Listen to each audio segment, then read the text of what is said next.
Damos la más cordial bienvenida a cada uno de nuestros hermanos y hermanas y a todos aquellos que tengan la bendición de ser partícipe de esta clase, aunque no directamente con nosotros, pero sí a través de las redes.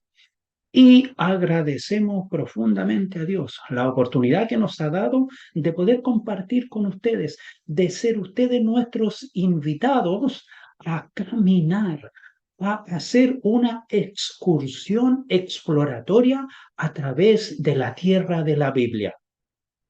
Y esperamos que a través de este ciclo que hemos podido compartir con ustedes, hoy estamos haciendo la sesión número 8 y con esta sesión terminamos nuestro ciclo de geografía bíblica y esperamos que cada uno de ustedes, especialmente los que han sido participantes de esta clase, hayan sido muy bendecidos. Y de igual manera también damos la plena libertad a cada uno de ustedes a compartir este material con otros hermanos, hermanas, personas que deseen conocer el área, el terreno, la geografía donde se desarrollaron los hechos que nos muestra la Sagrada Escritura. Y ya cerrando con este capítulo, con el número 8, nos vamos a dedicar específicamente a hacer una breve mirada, una breve visión sobre la área en la cual desarrolló el ministerio nuestro Señor Jesucristo, específicamente en el área del lago de la Galilea, en la Alta Galilea, la Baja Galilea, como asimismo también en el área de Judea, en el área circunscrita a los alrededores de Jerusalén, Betania, Jericó y todos los lugares que comprometen allí los movimientos de nuestro Señor Jesucristo. Evidentemente que vamos a partir desde su nacimiento, su movimiento hacia Egipto y luego su regreso hacia la tierra de Canaán. Así que sin nada más que agregar, les invito a cada uno de ustedes que se preparen y con mucha atención veamos lo que a continuación hemos preparado en esta última clase para cada uno de ustedes. Agradecemos a Dios que nos concede la bendición de compartir con ustedes nuestra última clase de geografía bíblica.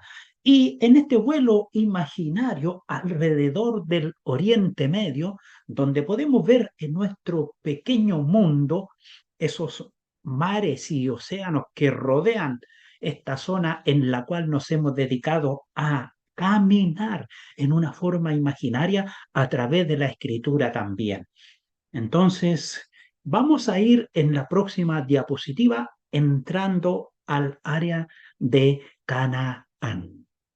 Y ya estamos en una amplificación sobre nuestro mundo que nos rodea, y ahí tenemos nuestro centro de estudio en el cual hemos desarrollado estas 8 lecciones.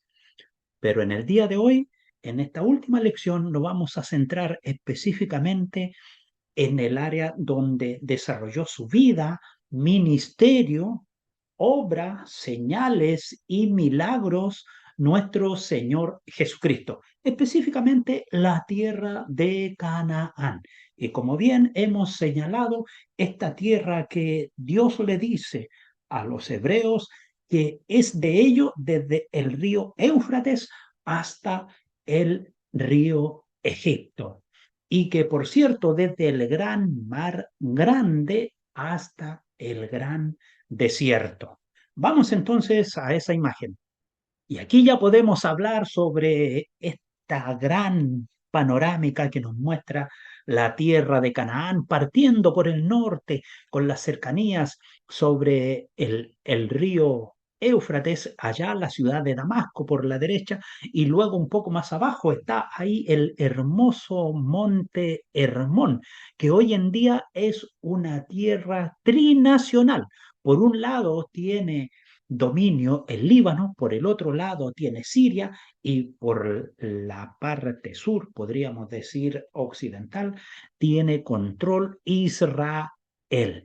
Y en esa zona donde está el lago Ule, la ciudad de Dan, y por la costa Sidón, Tiro, que fueron lugares que rodean allí en la Alta Galilea y también la Baja Galilea, el mar Genesaret, y este brazo de río llamado Yarmuk, que comprende ahí la tierra de Galaad, y llega más al sur y nos encontramos con el Jaboc. Y por cierto, por la costa tenemos el Monte Carmelo, la ciudad de Nazaret, el Monte Tabor, el Valle del Jezreel, el Megido, el Monte Gilboa, la tierra de Samaria, el Monte Ebal, el Monte Gerizim.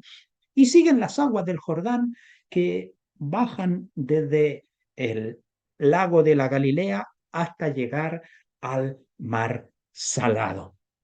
Por cierto, tenemos un poco más al sur también lo que es la tierra de Amón, de Moab, de Edom, el Negev, que está al sur del mar Salado junto con el Arabá, la tierra de Idumea. Por la zona de la costa tenemos Gaza, la llanura filistea, y un poco más al norte está la llanura de Sarón, tal como lo señala frente a la ciudad de Jope. Ahí está la llanura de Sarón. Y recuerden que en este tiempo moderno que nosotros estamos viviendo, ahí donde dice Gaza, precisamente ahí está actualmente la franja de Gaza que causa tantos problemas políticos e ideológicos al actual país de Israel. Vamos a ir ahora entrando a través de este mismo mapa, pero por unas presentaciones que nos proporciona la Biblia Thompson y hace una representación muy didáctica de los movimientos de nuestro Señor Jesucristo, y a través de esos breves bosquejos vamos a ir conversando. Y por cierto, allí en esa geografía donde desarrolla su vida, su obra, su ministerio, y deja esta gran proyección esperanzadora, el Evangelio, para todo el mundo. De esta misma zona geográfica donde nosotros la vimos en un primer mapa, que era como un ombligo para el resto del mundo, pues precisamente de ese ombligo se mueve el Evangelio para todas las naciones. Veamos entonces el mapa que nos empieza a narrar la siguiente descripción. En este mapa encontramos graficado los movimientos de los primeros años de la vida de nuestro Señor Jesucristo, y cuyos hechos están especificados allí en el Evangelio de Lucas, como asimismo también en el Evangelio de Mateo. Y en cada una de las líneas hay un determinado número, y ese número a su vez también se relaciona con la cita bíblica pertinente. Ahora, desde el momento en que nace hasta el desarrollo de sus 30 años, su vida ocurre entre la zona sur del lago de Galilea, la zona oriental del río Jordán, y también considera el viaje a Egipto. Si nosotros empezamos a examinar, hay aquí unos números y cada número tiene una explicación. El número 1, que está precisamente en Belén, es el momento en que de Belén van a Jerusalén y tiene también su regreso a Belén. Y por supuesto está el nacimiento de nuestro Señor Jesucristo, que ocurre allí en Belén. Eso lo encontramos en el libro de Lucas, en el Evangelio de Lucas. La visita de los magos, como asimismo la presentación del Señor Jesús en el templo. Todo eso lo considera el Evangelio de Lucas. Es interesante considerar también, amados hermanos, que el Señor Jesús nació cumpliendo lo que estaba establecido en el pacto del Antiguo Testamento. Y es interesante esto, que ustedes lo conozcan, amados hermanos y hermanas, porque muchas veces se habla del Antiguo Testamento como el Antiguo Pacto y el Nuevo Testamento como el Nuevo Pacto. Pero noten ustedes, nace el Señor Jesús y Él sigue cumpliendo la normativa del antiguo pacto. Por lo tanto, cuando verdaderamente se establece el nuevo pacto, no es más ni menos que con la muerte de nuestro Señor Jesucristo. No olviden eso, para que ustedes cuando hablen en sus exposiciones tengan claridad en lo que están diciendo. El nuevo pacto parte con la muerte de nuestro Señor Jesucristo, no con la narrativa de los evangelios ni con el Nuevo Testamento. Cada uno de los libros de la Biblia nos confirman los sucesos, la promesa, la profecía del nacimiento del Mesías. Pero a su vez en ello está mostrado paso a paso cuándo termina un pacto y cuándo se inicia el nuevo. Y así en el punto número 2, por ejemplo, en la huella del punto número 2, ¿qué ocurre ahí? Es cuando tienen que salir desde Belén a Egipto. Y esto lo encontramos en el Evangelio de Mateos en el capítulo 2, la huida a Egipto. ¿Cuándo regresan de Egipto? La huella número 3. Regresan de Egipto después que muere el rey que había ordenado la muerte de los niños. Y luego encontramos que cuando regresan de Egipto, ¿a dónde llegan? Llegan pues a Nazaret. Y desde Nazaret salen nuevamente a Jerusalén y allí se encuentra con los doctores de la ley en Jerusalén. ¿Y qué fue lo que ocurrió en aquel tiempo? De acuerdo a lo que nos señala el Evangelio de Lucas. Aquí se nos narra cuando el Señor Jesús se encontró con los hombres entendidos en la ley, con los escribas, con aquellos que ya en ese tiempo no solamente se llamaban escribas, sino que eran doctores de la ley, por el hecho de que ellos eran los que mantenían toda la tradición de la Escritura. Y fue en aquel tiempo cuando el Señor Jesús también da su demostración de que ya no es un niño hebreo, sino que ya es una persona religiosamente adulta y responsable, porque ya tenía los 12 años, entonces había pasado la fiesta que se llama el Batisbá o la Mishbá para las mujeres, y al pasar esa celebración, ellos daban como un examen ante los entendidos de la Torá y eran aprobados como un adulto. Por lo tanto, podían ser integrantes de una actividad que se desarrollara en una sinagoga, la cual, para poder abrir una sesión en la sinagoga, tenían que ser 10 personas. Y dentro de esas 10 personas podía ser considerado un adolescente mayor de 12 años. Y a ese nivel estaba ascendiendo el Señor Jesús cuando llega allí y se encuentra con los doctores de la ley. Luego tenemos la huella número 5. ¿Qué ocurre? Después que estuvo ahí, regresa de Jerusalén a Nazaret y continúa su vida allí, como dice la Escritura, creciendo y desarrollándose, y estaba sujeto ¿a quiénes? A los padres, y su madre guardaba todas estas cosas en su corazón, y Jesús crecía en sabiduría y en estatura y en gracia para con Dios y con los hombres. Así transcurren entonces desde el tiempo de su nacimiento hasta los 30 años la vida de nuestro Señor Jesucristo. En la siguiente imagen veremos entonces ya el desarrollo ahora más protagónico, entrando al conocimiento público en su vida. Vamos entonces a la siguiente panorámica. En el primer año de ministerio de nuestro Señor Jesucristo, conocido como el año de inauguración, cuando tenía aproximadamente los 30 años, su ministerio se desarrolla entre el área de la Galilea, la Baja Galilea. Si miramos hacia la derecha donde dice Mar de la Galilea, vamos a ver ese promontorio que sobresale y ese es el Monte Carmelo. Por lo tanto, allí encontramos la ciudad de Nazaret, más o menos ahí en el interior del valle del Jezreel. Y desde esa área hacia abajo hasta la parte norte del Mar Salado, es donde se desarrolla toda la actividad en el primer año de ministerio de nuestro Señor Jesucristo.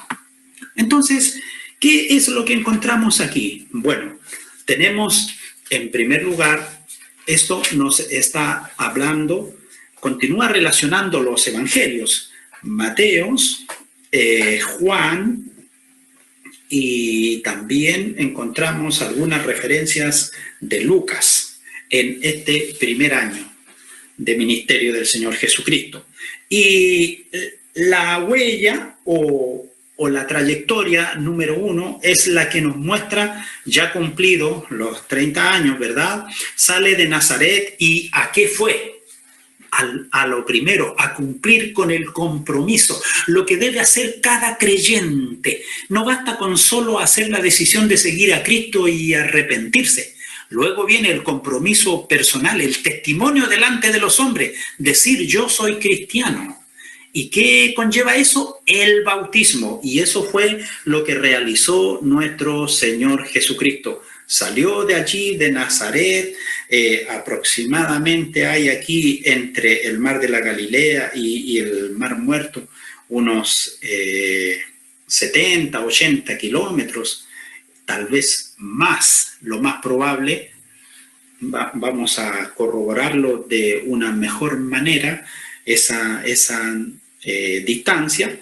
No fue un día de camino, fue mucho más. Por lo tanto, salió desde aquel lugar hasta llegar a donde se encontraba Juan el Bautista, realizando el bautismo de arrepentimiento. Y por cierto, allí hay un hermoso encuentro en el cual Juan se negaba a realizarlo, pero el Señor Jesús lo hizo. Es decir, esto nos enseña a nosotros, nadie inicia un ministerio si primero no cumple con demostrar delante del mundo que está muerto para el mundo, pero vive para Cristo. El Señor Jesús lo hizo por nosotros como un ejemplo. Y luego, desde este punto de la huella número 1, transcurre la número 2 del Jordán al desierto, Mateo 4:1 y también Mateo 4 del 1 al 11, donde es tentado por el Señor Jesús. Cada uno de nosotros, antes de iniciar un ministerio, debemos de ser probados. Hay muchas personas que quieren emprender ministerios en la vida. No, si yo siento el llamado. ¿Por qué no pruebas primero que realmente tienes el llamado? ¿Por qué no te pones delante de Dios y empiezas a buscar en ayuno y en oración si tienes el llamado o simplemente es un deseo personal de arrogancia de querer tomar un ministerio? El Señor Jesús dice en la Escritura, en la huella número 2, que fue llevado por el Espíritu al desierto. Y allí después de 40 días y 40 noches su cuerpo volvió a sentir las necesidades corporales y fue tentado por Satanás. Y ninguna de las cosas por las cuales fue tentado lo debilitó. Así es el hombre que es llamado para un ministerio de parte de Dios. Ninguna de las cosas terrenales de esta tierra, cosas de la vanidad, ni de la vanagloria, ni la riqueza, ni la pobreza, ni la comida, ni el vestido, ni la sensualidad, ni la sexualidad, lo aparta del amor de Cristo, porque ha muerto para el mundo y vive para honrar a Dios. Eso ocurre en la huella número 2. Luego, en la huella número 3, encontramos que prosigue allí hacia Betábara, ¿verdad? Donde escoge a sus 5 discípulos, según nos muestra Juan 1, del 38 al 51. Luego, en la huella número 4, noten ustedes, va de Betábara a Caná. Y allí precisamente es donde realiza el primer milagro. Ahora, para nosotros es interesante también observar, en general, los judíos no transitaban por el área occidental del río Jordán, es decir, por el lado izquierdo. Siempre lo hacían, si miramos hacia la imagen, por el lado derecho. Y el Señor Jesús cumple con eso también. ¿Por qué? Porque entre judíos y samaritanos, dice la Escritura, no se avenían muy bien. Esta diferencia viene de que cayó el reino del norte en el año 722 antes de Cristo, es decir, prácticamente 800 años después. Sigue todavía esta misma gran diferencia entre ellos. porque los judíos del reino del sur, ellos se creían el pueblo puro, escogido, y los del reino del norte se habían contaminado. ¿En qué momento? Cuando ellos fueron tomados por los asirios y Asiria se llevó a la mejor gente, la llevó prisionera, y los que no le eran útiles, los viejos, los mancos, los enfermos, los dejaron ahí en el área de Samaria y luego mandaron más gente extranjera y la repoblaron. Eso permitía que la gente perdiera su identidad, sus intereses. Eso permitía formar otra nación con distinta estirpe.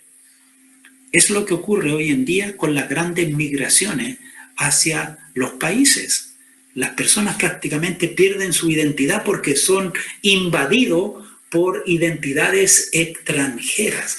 Entonces, cuando llegamos a la época de nuestro Señor Jesucristo, los que vivían allí en el área de Samaria ya no eran descendientes puros del reino del norte, de judíos, sino que verdaderamente eran una mezcla. Y el primer encontrón lo vemos cuando se inicia el regreso del exilio y allí ellos quieren reconstruir los muros, reconstruir el templo y se acerca el famoso Sanbalat y otros más a ofrecerle ayuda y ellos dicen no. Y está en la pugna que dice la escritura que en una mano tenían la lanza y en la otra tenían el ladrillo, es decir, trabajaban con turnos de guardia las 24 horas del día. Y trabajaban en 3 turnos. Unos vigilaban y otros trabajaban porque no querían ver a ninguno de estos samaritanos trabajando ahí ni molestándoles tampoco porque lo empezaron a molestar. Y a tal punto se llegaba esta separación étnica de pureza que ni siquiera pasaban por el área de Samaria, sino que cruzaban el Jordán bajo el mar de la Galilea y se iban hacia el sur y luego al llegar a Jericó subían y ahí llegaban al área de Jerusalén. Eso es lo que nos muestra el circuito número 4, cuando vuelve ahí a Caná de Galilea. Y transforma allí en la boda de Caná de Galilea, transforma también, por cierto, el agua en vino. No olviden ustedes y tengan presente como creyentes en Cristo Jesús, el vino en la Sagrada Escritura, en el contexto espiritual, nos muestra que es una relación con el gozo y con la alegría. Allí en la boda de Caná, cuando faltó el vino, se estaba terminando la alegría, vino la preocupación. Y la madre le dice, ustedes hagan todo lo que él diga. Ella tenía plena confianza, porque ella conocía y guardaba en silencio el desarrollo ministerial de su hijo. Y precisamente este es un tema que ustedes lo pueden tomar y lo pueden considerar para hacer una hermosa exposición de la palabra de Dios, de lo que significa cuando en un matrimonio falta el vino, cuando en un matrimonio falta la alegría, la presencia, el gozo del Dios eterno. Eso es, no lo olviden. Amados hermanos y hermanas, alumnos, perdonen que les predique, pero es tan hermoso ver todo esto y más encima verlo aquí en la gráfica. Amados hermanos, uno siente que algo más le va quedando porque no solo ve la palabra, sino que también uno considera las distancias que se recorrían, que se caminaban. No era muy simple ir de un lugar a otro y donde todo generalmente se hacía caminando. Por lo tanto, había una gran entrega. Y allí en la huella número 5, después de Caná, va hacia Capernaum. Capernaum fue el centro de operaciones ministeriales del Señor Jesús. En la huella número 6 de Capernaum baja a Jerusalén. ¿Para qué? Para celebrar la Pascua. Y allí es donde nosotros encontramos, ahí en el Evangelio de Juan.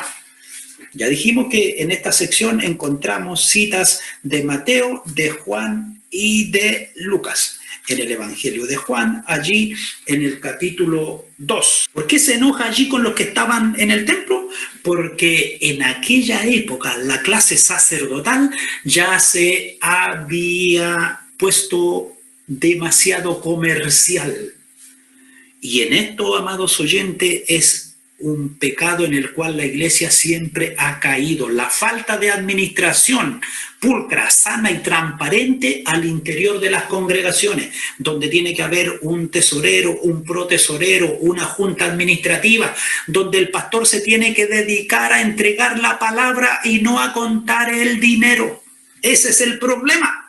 Y el Señor Jesús demuestra claramente aquí, cuando llega Él y se encuentra allí, que había todo un comercio y con el nombre de Dios. Eso fue lo que a Él le enfureció, de ver cómo los animales que estaban fuera ahí esperando que fueran comprados por los peregrinos eran de los propios sacerdotes. Las monedas que tenían los cambistas en sus mesas eran de los sacerdotes. Entonces ellos ganaban dinero y más encima las ofrendas ellos mismos las vendían. Es decir, ya no había de parte del pueblo una dedicación a cuidar un animalito en su propia casa para llevarlo para ofrendar, sino que también era un comercio. ¿Podríamos llamarle santo? De ninguna manera. Inmundo, inmundo, porque el Hijo de Dios así lo calificó. Dejo esa lección para ustedes y esa meditación para el día de hoy y para este tiempo.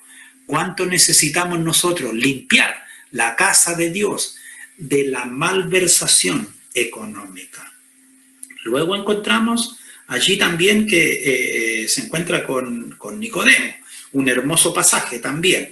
Y luego en la huella número 7 encontramos cuando va desde Jerusalén hacia el área de Judea, donde empieza a expandir su ministerio. Y luego desde Judea también va pasando por el pozo de Sicar. Y este es un encuentro hermosísimo. Es uno de los puntos en los cuales el Señor Jesús, la Biblia nos menciona específicamente que Él pasa por Samaria. No nos menciona específicamente si en la huella número 6 Él pasó por Samaria. No nos menciona eso. Pero sí en el paso siguiente, cuando va en la huella número 8, cuando llega al pozo de Jacob, sí, ahí pasó, porque tomó un camino distinto, por lo tanto regresar al río Jordán e irse luego hacia arriba le salía casi un doble de camino y decidió caminar por allí. Se encontró con esta mujer y aquí se produce una gran confrontación racial y étnica, ¿verdad? Porque samaritanos y judíos no se entendían entre sí, de acuerdo a lo que les expliqué anteriormente. Y más aún todavía que un judío hablara con una mujer a plena luz del día, cuando ¿qué era lo común? Lo común era que el hombre caminara adelante, 3 metros adelante, la mujer iba atrás cubierta con su velo y ella llevaba a los niños de la mano y nadie le dirigía una palabra por el camino. Y encontrarse con esta mujer que ni siquiera era de su estirpe y además que era parte de lo que ellos consideraban inmundo, y hablar con ella a plena luz del día era algo que verdaderamente desastroso, podía llevarlo a los dos a una sanción de acuerdo a la Torá. Pero allí esta hermosa lección de vida que nos da el Señor Jesús, ahí en ese encuentro en el pozo de Jacob. Luego tenemos la huella número 9, donde sigue camino de Samaria, va hacia Caná de Galilea. Allí sana al hijo de un funcionario del rey. Luego encontramos ahí en Juan la prisión de Maqueronte, donde estaba Juan el Bautista, es detenido, según lo especifica Mateo 4:12.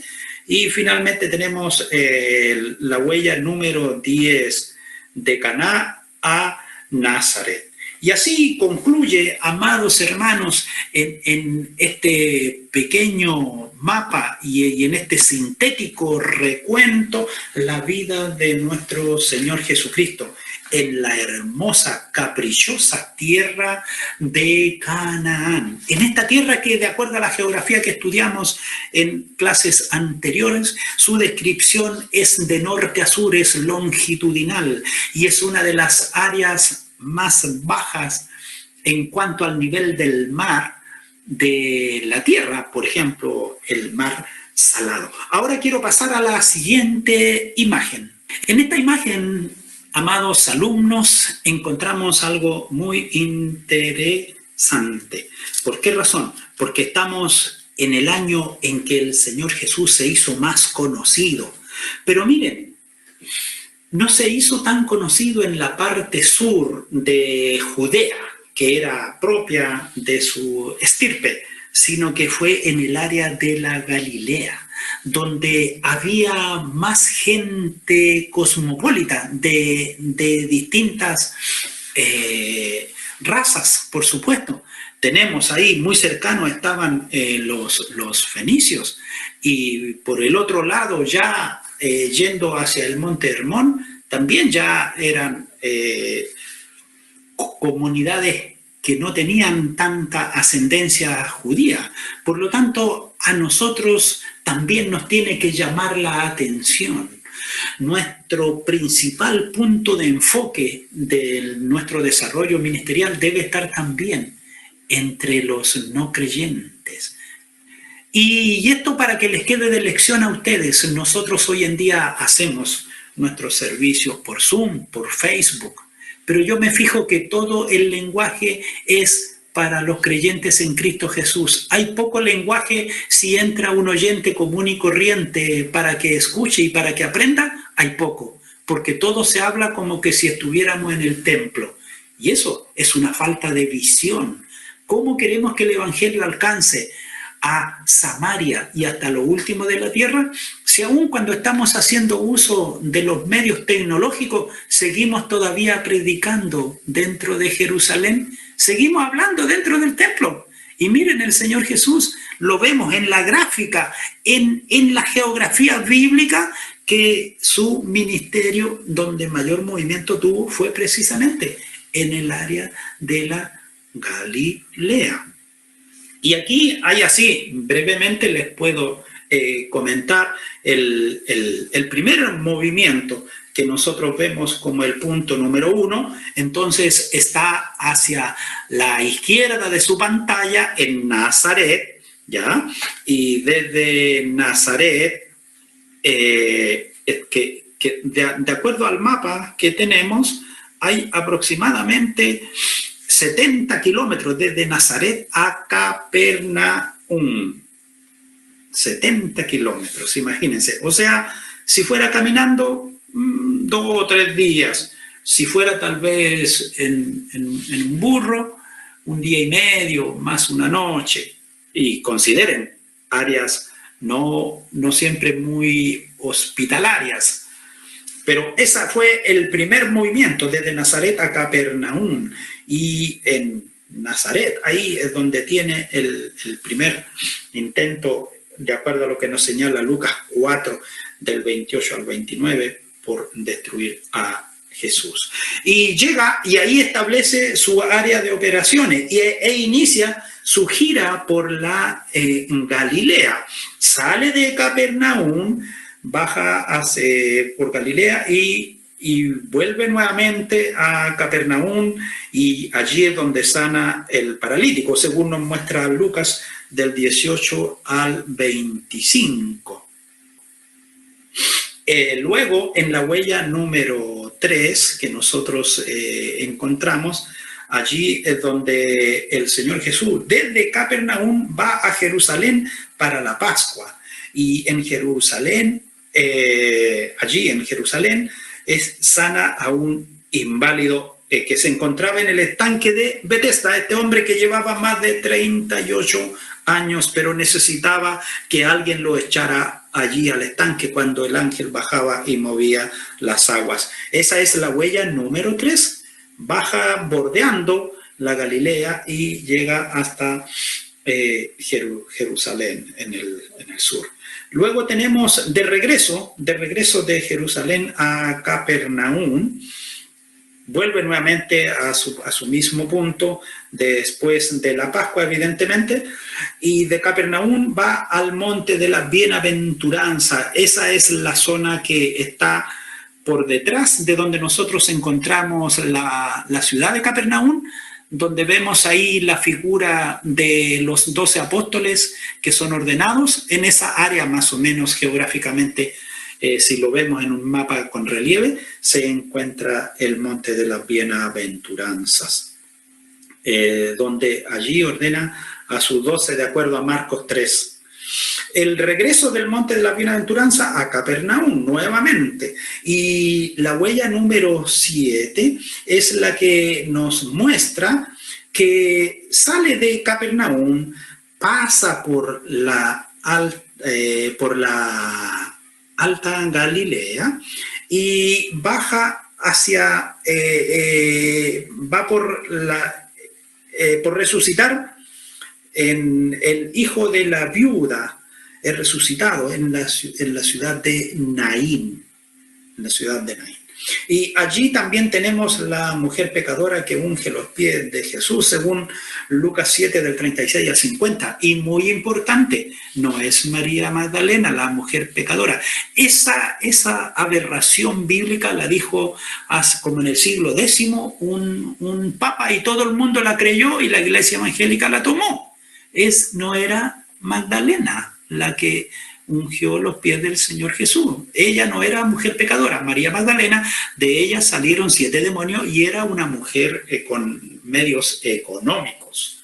La huella número 8 nos habla desde Capernaum hace su tercera gira hacia el área de la Galilea, pero ahora hacia la zona más alta, conocido precisamente como la Alta Galilea. Y cuando luego nos encontramos con la huella número 9, aquí es donde va a la región de los Gadarenos, en el mar de la Galilea. Allí también es donde calma la tempestad, según Lucas 8, del 22 al 25, y donde un endemoniado es sanado. Aquí en este mapa nosotros vemos cómo hay así una posible huella de movimiento a través del mar de la Galilea. Existía una costumbre en ellos que no acostumbraban a navegar por el centro del lago, a cruzarlo de lado a lado, sino que siempre era circundante, más o menos navegando por la orilla, cercano a la orilla. Nunca hacían estos cruces así. Es lo que relacionan algunos textos de costumbres de aquella época. No lo señala la palabra del Señor, lo que yo le estoy indicando. Luego tenemos como último movimiento de la región de los Gadarenos a Capernaum, la ilustración que encontramos ahí. Y luego en Capernaum es cuando resucita a la hija de Jairo. Con ese último punto concluimos la presentación de esta imagen. Por cierto, es muy bueno que si alguno de ustedes cuenta con la Biblia Thompson, pueda compartir con sus compañeros unas imágenes más nítidas de esto y les puede servir para imprimirlas y tenerlas cuando ustedes buscan las lecturas y así empaparse más de la geografía, entender un poquito más las distancias. Por ejemplo, de acuerdo a lo que tenemos en este mapa, aquí nos está hablando de que aproximadamente en unos pocos centímetros hay 10 kilómetros, es decir, en 3,5 centímetros hay 10 kilómetros. Es decir, si yo examino prácticamente desde el mar de la Galilea al mar Salado, hay alrededor casi de 100 kilómetros y es una distancia bastante considerable. Vamos a la siguiente imagen. Esta es una imagen que está dividida en dos partes. ¿Por qué razón? Porque viene desde arriba, desde el monte Hermón, donde está ese punto trinacional entre el Líbano, Israel y Siria. Actualmente toma ahí el lago Ule, el mar de la Galilea y gran parte del mar Salado abajo, lo que vamos a ver en la imagen subsiguiente. Pero por ahora, lo que nos relaciona y lo que nos compete en la imagen que tenemos aquí presente, estamos hablando ya del año de oposición. Es decir, hemos visto los 3 años. El primero, el año de inauguración, considerando también los años de su desarrollo, desde su nacimiento hasta los 30 años, el año de inauguración. Luego tenemos el año de popularidad, que fue desarrollado prácticamente mayoritariamente en el área de la Galilea, y el año de oposición, que también gran parte se desarrolla precisamente en el área de la Galilea, para luego bajar al área de Judea. Y aquí lo que nosotros tenemos en primer lugar es que de Nazaret, por las ciudades y poblaciones de Capernaum. Eso es el punto número 1, la huella número 1. Y el número 2, de Capernaum al desierto de Betsaida, cerca de Betsaida, una ilustración verdaderamente. Allí es donde ocurre la alimentación de los 5.000, la alimentación de los 5.000. Ahora, si nosotros examinamos en la huella número 3, del desierto cerca de Betsaida, regresa a Genezaret. Y ahí es cuando él camina sobre el mar. Eso lo explica ahí en Mateo 14:25. Y de Genezaret, evidentemente que va a su centro de operaciones, a Capernaum, y de Capernaum, la huella número 5, ya empieza a incursionar hacia naciones extranjeras. Va a Fenicia, y allí en aquel lugar es donde sana a la hija de una mujer sirofenicia. Luego regresa de Fenicia pasando por Decápolis. Decápolis, recordemos nosotros, es un nombre romano, el cual agrupaba a 10 pequeñas ciudades.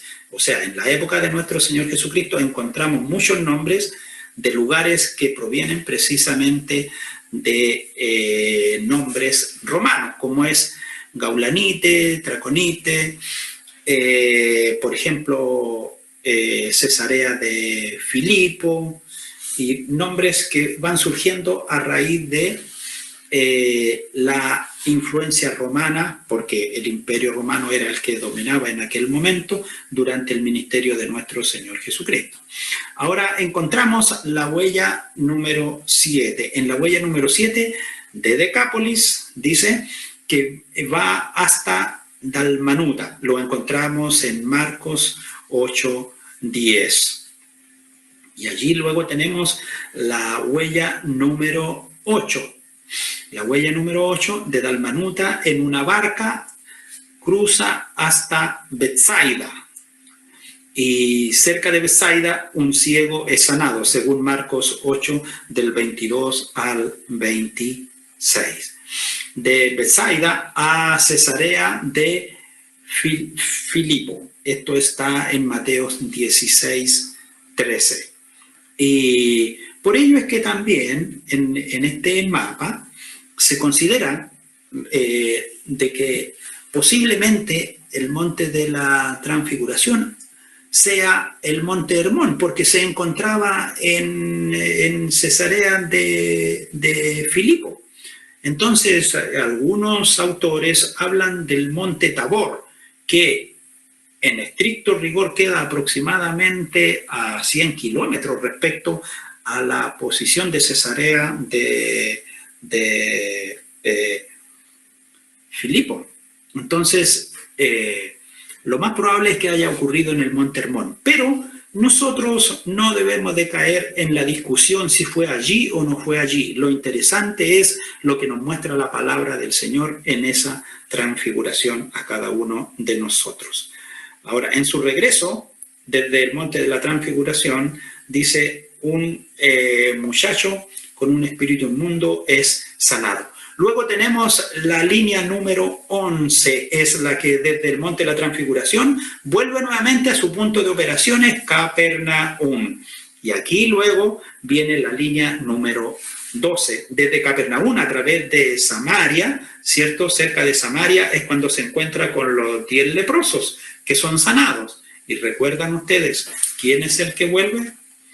No vuelve precisamente uno de los leprosos judíos sanados, sino que vuelve el que era samaritano. Ahora, en la número 13 se ve más claramente La huella número 13 se ve más claramente en la imagen siguiente, pero la vamos a mencionar, que va desde Samaria a Jerusalén. ¿Qué ocurre allí? En Jerusalén un ciego es sanado según Juan 9 del 1 al 41. Y por supuesto también una vez que llega a Jerusalén, la huella número 14, que es la última, desde Jerusalén a Betania, y allí cruzando el Jordán hacia Betania. Algo interesante que también nos conviene a nosotros tener en consideración es que en aquel momento Judea y Samaria y Idumea era un territorio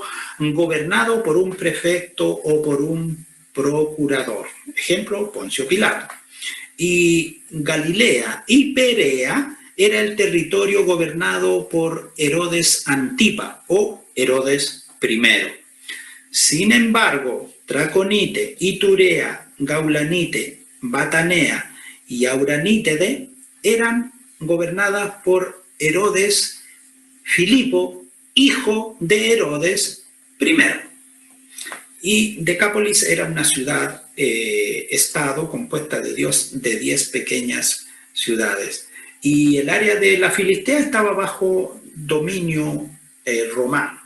Y por cierto que hay un área en la cual nunca entraron el Señor Jesús, que es el área de la Filistea. Terminamos así entonces. En la imagen que estamos viendo ahora nos muestra los últimos meses de nuestro Señor Jesucristo y los movimientos que aquí ocurrieron. Ya estos se suceden en el área de Jerusalén, en la medianía y parte norte del mar Salado, y involucran más o menos hasta la altura del río Jaboc. Es importante, hermanos alumnos, que ustedes no olviden los nombres que aparecen en la Biblia y los mantengan en su uso y en su lenguaje. ¿Ya? El río Jaboc, las cimas de Galaad, Samaria, Monte Ebal, Monte Gerizim, Efraín, Jerusalén, Betania, Betábara. ¿Y qué es lo que encontramos aquí? Bueno, la primera huella que nos muestra es que desde Betábara a Betania, la resurrección de Lázaro. Y eso lo encontramos en Juan 11, del 1 al 46. Y ahí es cuando le dicen, si tú hubieras estado aquí, mi hermano no hubiera muerto. Y viene toda una ilustración que nosotros bien la conocemos.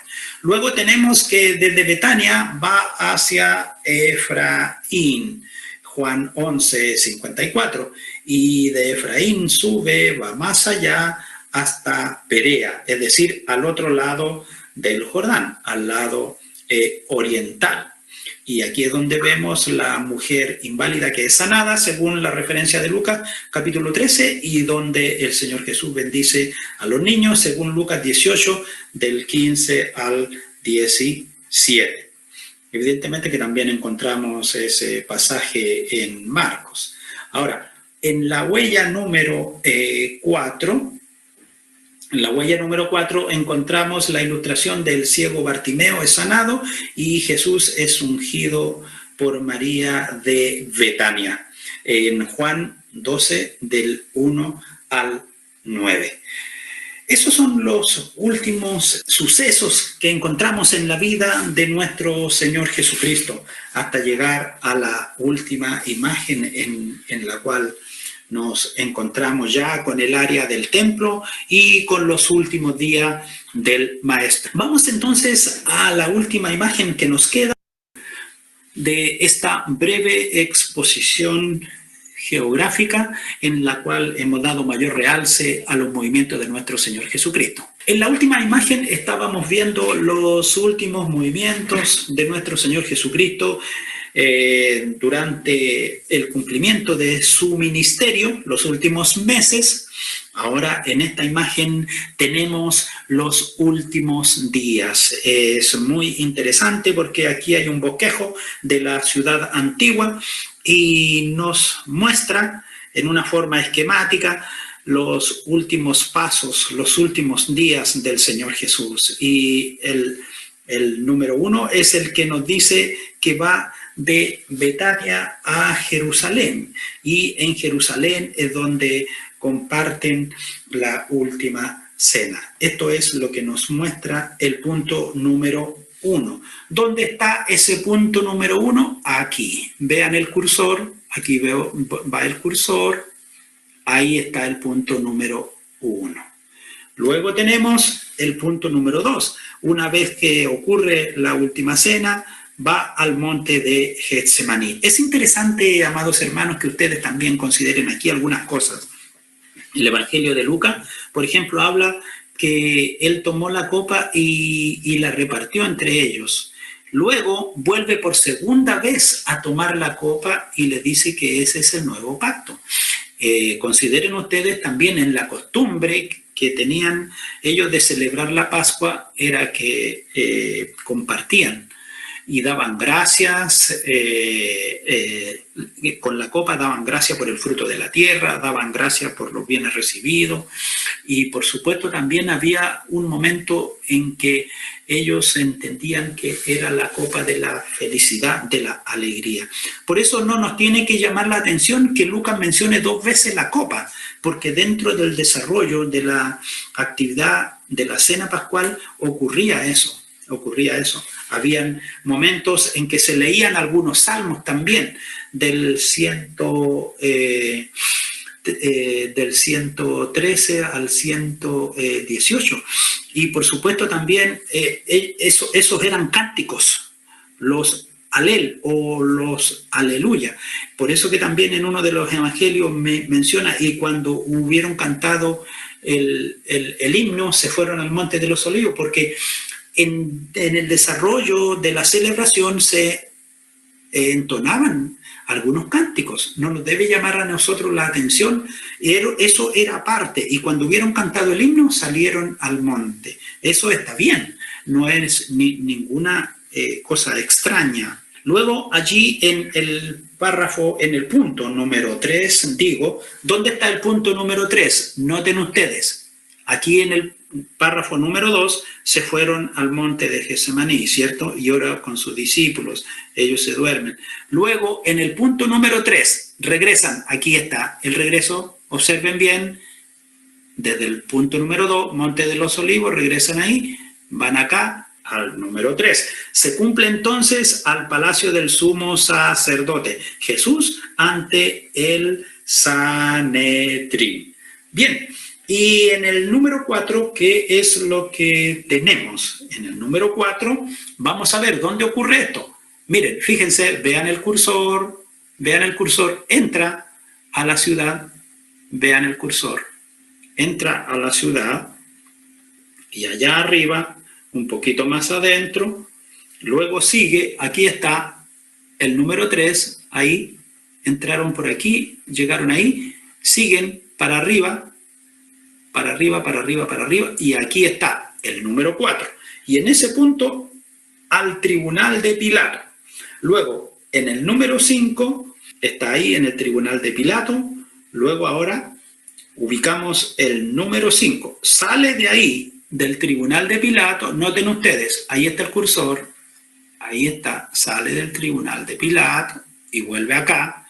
¿Qué sucede ahí? A Herodes. Jesús ante Herodes. Y luego vemos nuevamente de Herodes, ¿qué hace? Pasa nuevamente a Pilato, ¿verdad?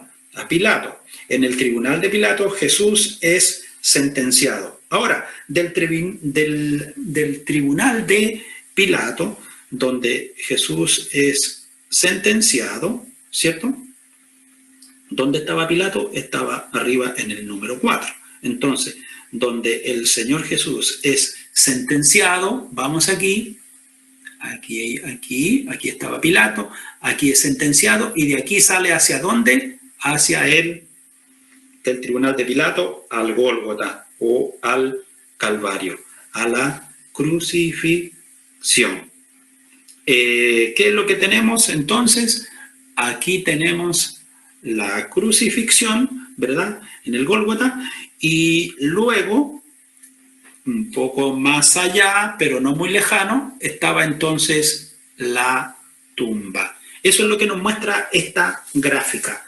Y bien, con esto, amados hermanos, quiero dejarles a ustedes y espero haber entregado lo mejor en esta breve clase de geografía bíblica, cuya finalidad es que nosotros podamos dimensionar y entender en terreno cómo se desarrolló no solo la palabra de Dios, sino también, en este caso, el ministerio de nuestro Señor Jesucristo. Así que el Señor les bendiga y sus vidas sean grandemente edificadas. Y bien, amables alumnos, hermanos y hermanas que tendrán la bendición de ser partícipes, ya sea los que son presencial o a través de la web, de estas hermosas clases de geografía bíblica que con esta lección estamos dando término. Deseamos para cada uno de ustedes que puedan, a través de volver a revisar el material y seguir investigando, que pueda acrecentar en ustedes ese deseo, ese interés por querer vivir e impregnarse de las vivencias de aquellos hombres y mujeres que fueron protagonistas en la narrativa bíblica. Y por cierto, damos a Dios las gracias por la enorme, maravillosa y única oportunidad que nos brinda de poder compartir con ustedes a través de estos medios esta información, que no siempre en nuestras congregaciones, en nuestras iglesias o en nuestra comunidad cristiana se tiene el tiempo, la disponibilidad o la visión para orientar a nuestros hermanos en un estudio a través de la geografía bíblica, de modo que puedan entender también y comprender y dimensionar las distancias que recorrieron los protagonistas. Como por ejemplo, ¿se imagina usted cuánto fue lo que caminó, lo que navegó o los caminos que anduvo el apóstol Pablo? Algunos estiman alrededor de 30.000 kilómetros. ¿Cuántos fueron? La verdad, no lo sabemos a ciencia cierta, pero hay una estimación. Si nosotros imaginamos cuánto fue lo que caminó solamente Abraham por salir desde la tierra de Ur de los Caldeos, llegar hasta Aram, bajar hasta Egipto y volver nuevamente a Berseba, que son aproximadamente 2.500 kilómetros. Cualquiera que haya sido la distancia, lo que tú puedes caminar hoy a través de las páginas de la escritura, amados alumnos, es incomparable. Pero mayormente ese camino hacia la eternidad. Que Dios les bendiga y que sean grandemente edificados en vuestras vidas. Y nos volveremos a encontrar en alguna clase por ahí, no sabemos qué asignatura, pero Dios nos conceda la oportunidad de volver a vernos y compartir con ustedes. Pero lo que sí les puedo asegurar es que estaremos muy contentos de volver a verles. Y si ustedes se integran a nuestras redes, déjennos una palabra de aliento, una palabra de esperanza, una palabra de ánimo de continuar. Desde ya, muchas gracias por su atención y Dios les bendiga.